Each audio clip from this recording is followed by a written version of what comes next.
মাছে হলুদ মরিচের গুঁড়া, লবণ, সর্ষের তেল আর লেবুর রস দিয়ে খুব ভালোভাবে মাখিয়ে নিয়েছি। তেল গরম করে মাছ কটা ভেজে নিচ্ছি। এগুলোকে আমি ভেজে পটল দিয়ে রান্না করব। আসসালামু আলাইকুম, কেমন আছেন সবাই? আশা করছি ভালো আছেন, সুস্থ আছেন। আমিও আল্লাহর রহমতে ভালো আছি, সুস্থ আছি।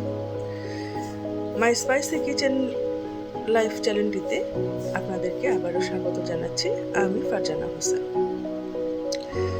আমার ভিডিওটি যারা দেখছেন তারা একটা লাইক করে দেবেন, ভালো লেগে গেলে সাবস্ক্রাইব করে নেবেন। যারা করেছেন তাদেরকে অসংখ্য ধন্যবাদ। দয়া করে আমার ভিডিওটিকেও স্কিপ করে দেখবেন না। কথা বলতে বলতে মাছ কিছুটা আমি ভেজে তুলে নিয়েছি, আবার বাকিগুলো দিয়ে নিচ্ছি।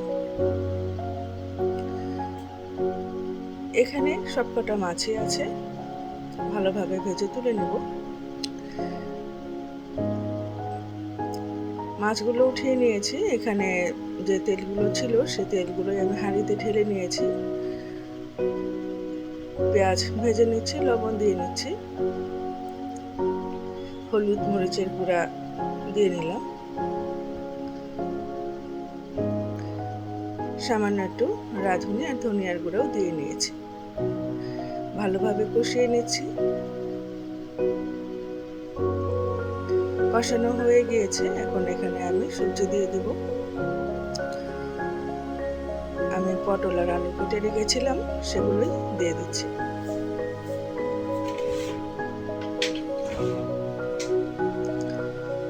সবজিগুলোকে ভালোভাবে নেড়ে চেড়ে মশলার সাথে মিশিয়ে নিচ্ছি। গরম পানি দিয়ে নিলাম, ওগুলা সিদ্ধ হতে থাক। ওপাশের চুলায় আমি আরেকটা রান্না করব। সেখানে হাঁড়িতে আমি তেলে পেঁয়াজ ভেজে নিচ্ছি, মশলা কষিয়ে নেব।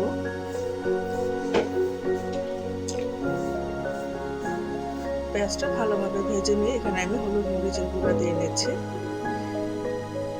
এখানে আমি কয়েক টুকরা মাছ দিয়ে লাউ রান্না করব, সেই জন্য মশলাটা কষিয়ে নিচ্ছি। এখানে আমি ব্যবহার করেছি শুধু হলুদ মরিচের গুঁড়া। কষানো হয়ে গিয়েছে, এখন মাছগুলো আমি দিয়ে নিচ্ছি। এখানে কয়েক টুকরো পেটির মাছ আছে। গরম পানি দিয়ে নিলাম ভালোভাবে সেদ্ধ হওয়ার জন্য। আমার আশেপাশে খুবই শব্দ হচ্ছে, যদি এই শব্দগুলো আপনাদের কানে লাগে তবে ইগনোর করে যাবেন, করার কিছু নেই। পাশে অ্যাপার্টমেন্টের কাজ হচ্ছে। সামান্য আর একটু গরম পানি আমি দিয়ে নিয়েছিলাম। এখানে মাছগুলো কষানো হয়ে গিয়েছে, খুব ভালোভাবে আমি কষিয়ে নিয়েছি। এখন এখানে কেটে রাখা লাউগুলো দিয়ে দিচ্ছি। ভাবছিলাম পাঙ্গাস মাছ দিয়ে লাউ রান্না করলে কেমন হবে, অনেকেই দেখি এটা করে, তো আমি ভাবলাম যে একবার আমি ট্রাই করে দেখি কেমন লাগে। সকালে রুটি পরোটার সাথে লাউয়ের তরকারি খেতে ভালো লাগে। তো পটলগুলো আমার সেদ্ধ হয়ে গিয়েছে, আর আমি এখানে ভেজে রাখা মাছগুলো দিয়ে নিচ্ছি।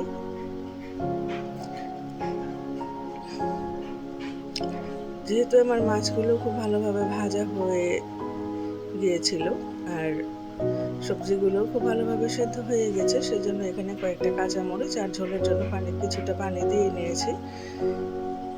এটা হয়ে গিয়েছে।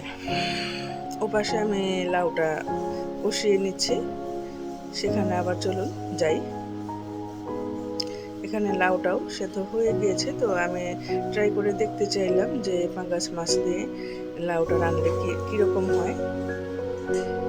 এটা কিন্তু আসলে কি, রান্না করতে জানলে সব কিছুই খেতে ভালো লাগে, তো এটা খুব ভালোই লেগেছে।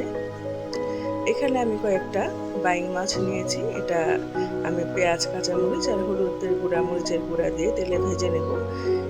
আমার এই রেসিপিটা খুব ভালো লাগে। আমি বাইং মাছটা এভাবেই খেতে পছন্দ করি। তেলটা কিন্তু সাংঘাতিক গরম হয়ে গিয়েছে। আমি মাছের সাথে পেঁয়াজ, কাঁচামরিচ, হলুদের গুঁড়া, মরিচের গুঁড়া এগুলো খুব ভালোভাবে মেখে নিচ্ছি। এখানে আর কোনো কিছু আমি ব্যবহার করব না, শুধু তেলে ভালোভাবে ভেজে। এখানে সামান্য একটু পানিও থাকবে না, এটা খুব ভাজা ভাজা হবে।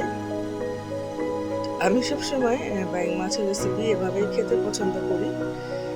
এখানে আবার লাউটা হয়ে গিয়েছে। এখানে কিছুটা ধনেপাতা দিয়ে নিয়েছি। লাউয়ের তরকারিতে ধনেপাতা না দিলে ভালো লাগে না।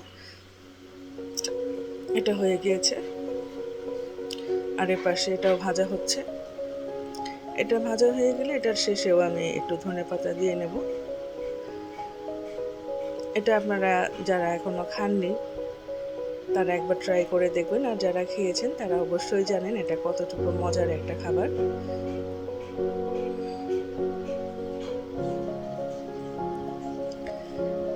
এটা ভাজা হয়ে গিয়েছে, এটা এরকম থাকবে।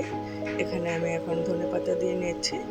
কথা বলতে বলতে আমার ভিডিওটি প্রায় শেষ পর্যায়ে চলে এসেছে। যারা আমার ভিডিওটি শেষ পর্যন্ত দেখেছেন তাদেরকে অসংখ্য অসংখ্য ধন্যবাদ। আজকের মতো এটুকুই। খোদা হাফেজ।